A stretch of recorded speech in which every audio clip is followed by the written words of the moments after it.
What's going on, guys? I'm Zach from the Lumios Post, where we talk about all things Pokemon, and today we will be talking about future Pokemon Legends starters. Now, while we don't know for a fact that Pokemon Legends will be a series that continues forward, I do think there's a decent bit of evidence that it will. For one, the Pokemon Legends logo was kind of made separate while Arceus was written in for Legends Arceus, seemingly implying that Pokemon Legends is a franchise, if you will, and Arceus is just the title of one game in this series. So, you know, I get it's a little speculative, but I really think that there is a future here, plus the fact that the fans overall really enjoyed this game. Now, if we do get another Legends game, it's very likely that Unova or Johto could be next, just looking at past patterns in the Pokemon franchise. It seems to imply that we would get something Johto or something Unova next. So that's what we'll be doing today, is breaking down what starters we could see from a Pokemon Legends Celebi or Johto and a Pokemon Legends Victini or Unova. Now, in order to figure out what kind of starters we could see for these games, we kind of have to use Legends Arceus as a base. So I previously did a video on this, which if you haven't seen, you should totally check it out, but on how the Legends Arceus starters actually represent what bringing an animal or a species from another environment does when you bring it to a new one. So Decidueye, to wrap it up really quickly, he represents fighting to survive, an animal that's struggling, but it's not dead, and it certainly isn't doing great in this new area. It is having to fight to survive. Samurai is an invasive species, where it's kind of just taken over, become, well, dark, and really kind of become a problem for the region. And Typhlosion represents an animal that was brought to a region, and it just couldn't take this new climate or environment or predators, whatever it may be, and ends up, well, dying. So I am going to propose that they would do something similar with future Legends games. The starters' evolutions would somehow represent some kind of tie into animals and species, their changes in new environments or natural adaptation, things like that. So beginning with Legends Johto, we have Torterra. Torterra would be our grass-type starter. You get a Turtwig, it evolves into a Grottle. Then when it evolves into Torterra, it's going to look a little bit different. I was thinking this Pokemon would be a grass psychic type, and on its back would be, you know, more leaning into the Zingarden effect. And it would represent that this animal is a lot calmer in the new environment. And Torterra doesn't need to be super aggressive. It's calmer. It's able to become maybe even like a plant eater only, and so yeah, that's what it's supposed to represent, is an animal no longer needing to be aggressive or even be a carnivore, being able to change in that regard. Now for the fire starter, I was thinking we could see Fennekin, and of course again Delphox would get a new ancient Jotonian form. Now, I was thinking that for this form, it would be Fire Fairy, and they would kind of lean into, like, the whole Kitsune idea, which is, of course, a fox yokai in Japan, and I believe it's also in other mythologies in Asia. But it would be this kind of mystical, very fairy tale-like Delphox, and I was even thinking it would kind of be like an elder, you know, think in the same way that Oranguru is often depicted, how it's kind of like this elder in the forest that, you know, is really wise and kind of helps balance things. And that's what this represents, is it represents a species bringing balance to an area.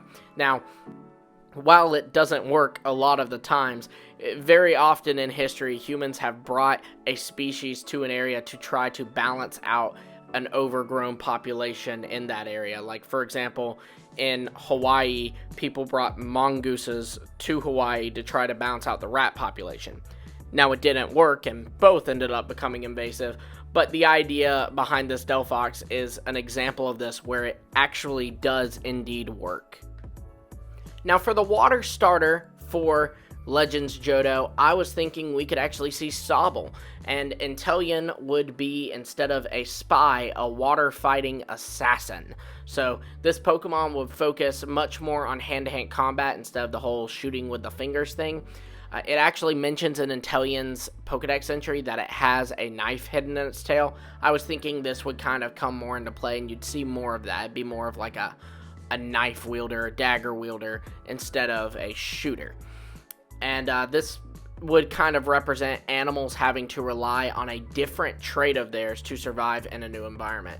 So sometimes animals obviously have multiple traits, and sometimes they can rely on a certain trait in one environment, but when put in another situation, they have to rely on some of their other traits.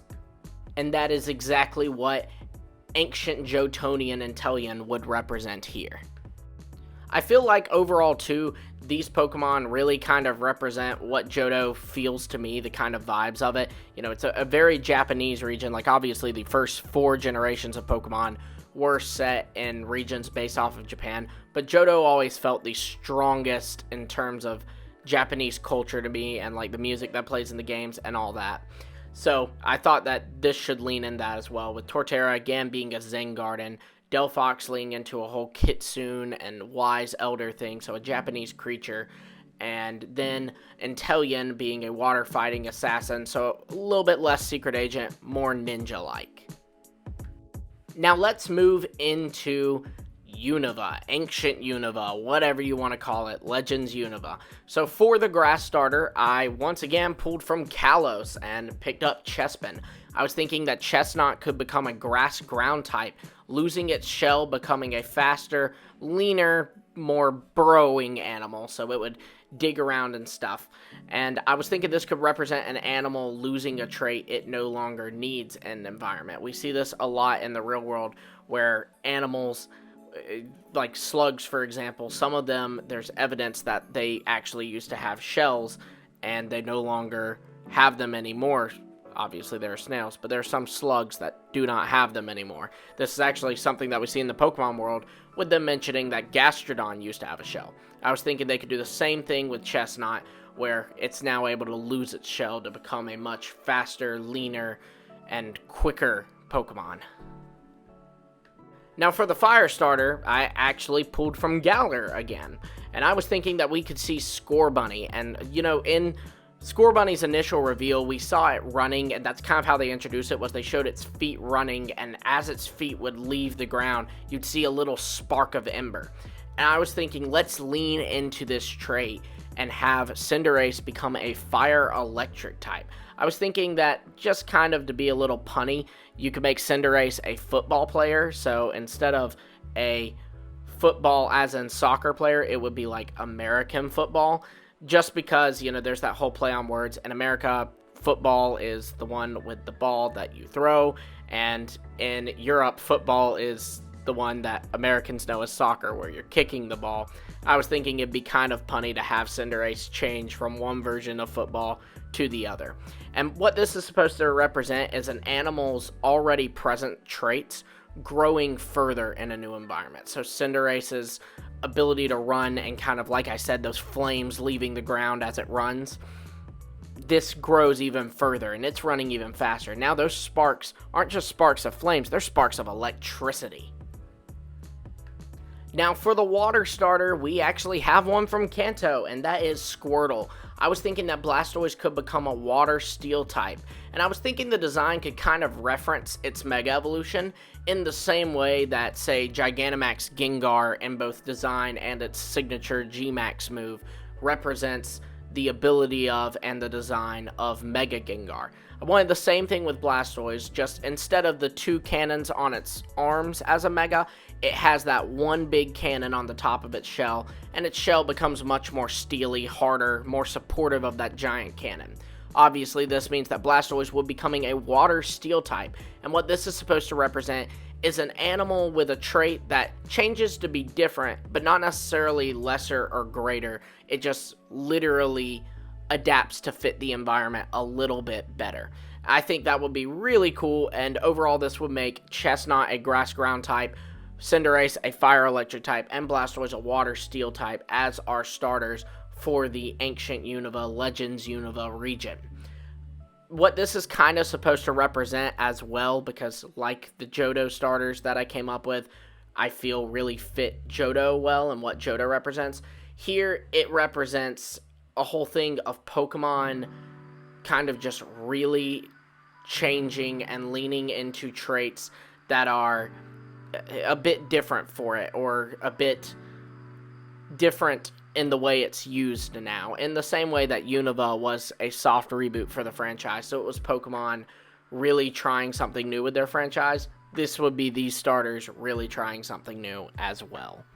But yeah, so there you have it, guys. Those are my ideas for some starters for Legends Johto, Legends Unova. Be sure to let me know in the comments below what starters you'd like to see in a Legends Johto game or a Legends Unova game, and also be sure to let me know what do you think we'll get next for a Legends game. Johto, Unova, none of the above? Let me know in the comments below. Be sure to also like, subscribe, and hit the bell for notifications. We talk about all things Pokemon, so you want to subscribe and hit the bell. And liking shows me you really like this video, and then maybe we can do some more with like a Legends Kalos, Legends Alola, Legends Hoenn, so on and so on. Until next time, I will see all of you later.